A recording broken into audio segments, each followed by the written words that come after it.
May 28th, an unassuming Tuesday afternoon. And then, without the usual fanfare of a joint press conference, Oslo and Paris dropped news that sent a quiet shock through European defense ministries. Norway announced it would officially join the French nuclear deterrent framework, not as a NATO exercise, not a symbolic cooperation, but as a standing, operational agreement. For the first time since the Cold War, a non-nuclear NATO ally has formally tied its security to a European, not American, nuclear power. Here's why that matters, and why you likely missed it. So what did Norway actually sign? The agreement is not about hosting French nuclear warheads on Norwegian soil, at least not publicly. Instead, it establishes a permanent consultation mechanism that Norwegian military planners now have direct access to French nuclear doctrine briefings. Oslo will contribute invention support, anti-submarine warfare assets in the North Atlantic, intelligence sharing, and basing rights for French Rafale fighters equipped with ASMP missiles. In exchange, France extends a political and operational guarantee that any nuclear attack threatening Norway would trigger a French response. Think of it as a European nuclear umbrella, folded open for the first time without Washington's seal. To understand why this matters, we need to revisit how French nuclear thinking differs from America's. France maintains what it calls strict sufficiency, enough nuclear force to destroy an attacker's political, economic, and military centers. But critically, French doctrine includes a European dimension. Since President Macron's 2020 speech at the École de Guerre, Paris has explicitly invited European partners to participate in French nuclear exercises. The difference now is that Norway has accepted, and unlike the US extended deterrent, which sits under NATO command, France's nuclear arsenal remains entirely sovereign. That means Paris, not Brussels or Washington, decides when and how to use it. For Nordic states wary of US political volatility, that clarity is suddenly appealing. Timing is not coincidence. Just 2 weeks before the Norway-France announcement, Russia test-fired Thurs 28 Sarmat intercontinental ballistic missile. Again. But more concerning for Europeans, Moscow has been aggressively deploying the 9M730 Baravesnik, a nuclear-powered cruise missile with near unlimited range.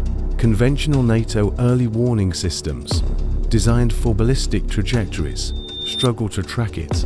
Norway, which shares a 196-kilometer border with Russia in the Arctic. This is existential.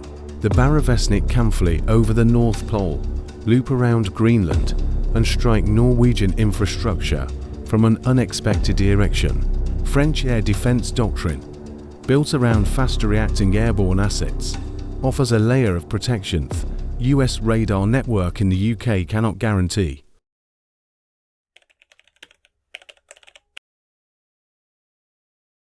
The deeper story isn't Russian missiles, it's American reliability. Leaked Pentagon planning documents, confirmed by two independent defense journals in April, suggest the US intends to reduce its Serbian-based fighter squadrons from 7 to 4 by 2028. Additionally, the US Navy is quietly shifting to destroyer squadrons from Rota, Spain, to the Indo-Pacific. For Nordic countries, this is a loud signal. The American nuclear guarantee, delivered through NATO's nuclear planning group, has always come with a question. Would Washington risk New York for Oslo? Now, with China rising and US domestic politics fracturing, European allies are answering that question themselves. Norway's move to Paris is not anti-American, it's post-American. Norway is not alone in its anxiety. Sweden and Finland, recent NATO members, have historically hedged their security bets. Finland shares a 1,300-kilometer border with Russia. Sweden has the strategic island off Gotland in the Baltic. Both nations have quietly expanded bilateral defense agreements with the United Kingdom and now watch Norway's French arrangement closely. But what makes Norway unique is geography. The Norwegian Sea is the gateway for Russian Northern Fleet submarines to reach the Atlantic. If Russia has sought to isolate Europe, from North American reinforcements. They would strike Norwegian air and naval bases first. That makes Norway the tripwire. And tripwires want backup plans. So what can France actually deliver? The French nuclear triad consists of 4 Triomphant-class submarines, each carrying 16 M51 ballistic missiles with multiple warheads. That's the ocean-based leg, air-based. These per cruise missile, carried by Rafale fighters, with a range of 500 kilometers and a 300 kiloton warhead, about 20 times the yield of the Hiroshima bomb. France maintains about 290 operational warheads total, compared to America's 5,000, or Russia's 5,800. It's modest, but French doctrine does not require matching Russia missile for missile. It only requires the ability to inflict unacceptable damage, and by integrating Norwegian early warning and anti-submarine capabilities, France gains better targeting data against Russian submarines and Arctic-based missile silos. It's a force multiplier without building new bombs. The Kremlin's reaction was predictable but worth parsing. Foreign Ministry spokesperson Maria Zakharova called the agreement a direct threat to Russia's strategic interests in the Arctic and warned of unspecified counters. What does that mean in practice? Expect 3 responses. First, increased Russian naval patrols off the Norwegian coast, testing response times. Second, a diplomatic freeze. Moscow has already hinted at suspending the joint Norwegian-Russian Fisheries Commission, a rare cooperation holdover. Third, and most significantly, Russia may deploy additional Bastion coastal defense missile systems to the Kola Peninsula, capable of striking Norwegian air bases within minutes. None of this constitutes a new Cold War, but it does raise the cost of Norway's choice. The obvious question: is Norway the first domino?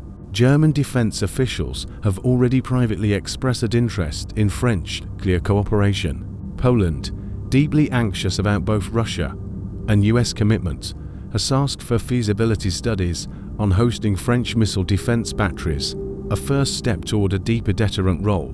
But there are obstacles. French law prohibits stationing nuclear weapons outside its territory without a constitutional amendment, and Germany's political class remains divided.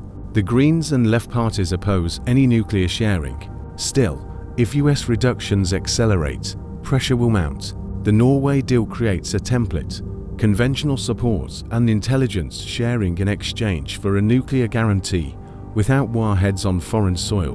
That template could fit the Baltic states, Poland, and even a post-Brexit UK looking for European backup. So where does this leave us? The Norway-France agreement is not the end of NATO. It is not a nuclear arms race, but it is a hedge. European nations are quietly building parallel structures to guarantee their security if the United States continues its strategic retreat. For the first time since the 1960s, a European nuclear power is explicitly extending its deterrent to an ally outside of France's immediate borders. The coming months will tell us if this remains a Nordic exception or becomes the new European rule. One thing is certain: the nuclear map of Europe is being redrawn, and for the first time in a generation, Washington isn't holding the pen. For Global Ledger, I'm voiceover name placeholder. We'll watch this space.